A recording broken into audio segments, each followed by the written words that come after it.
Bismillahirrahmanirrahim. Elhamdülillah ve salatu ve selamu ala Resulillah. Esselamu aleyküm ve rahmetullah. Değerli kardeşlerim, yeni bir programda bir kez daha sizlerleyiz. Hemen kitabımızın künyesiyle başlayalım.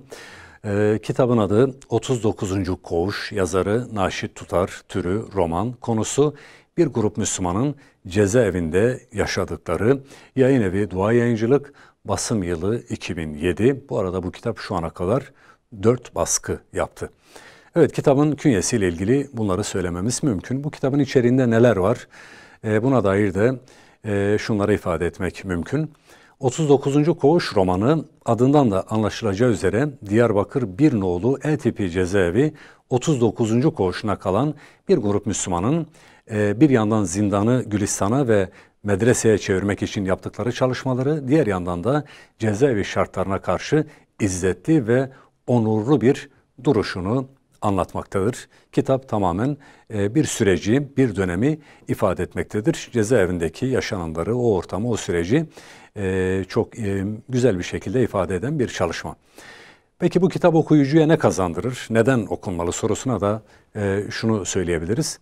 Müslüman için hayat bir mücadeleden ibarettir kuşkusuz. Bu mücadele sebebiyle Müslümanlar çeşitli imtihanlarla sınanırlar. İslami mücadele yürütenler başlarına gelecek bütün imtihanlara hazırlıklı olmak durumundadırlar. Şehadet, muhacerat ya da esaret. İslami mücadele içinde olan Müslümanların karşılaşacakları muhtemel sonuçlardır. Şehit olarak Rabbine kavuşan bir Müslüman, Yüce Allah'ın kendisi için hazırladığı büyük nimetlere kavuşur. Hicret edip muhacir olan ya da zindana düşen Müslümanlar içinse mücadele boyut değiştirerek devam etmektedir.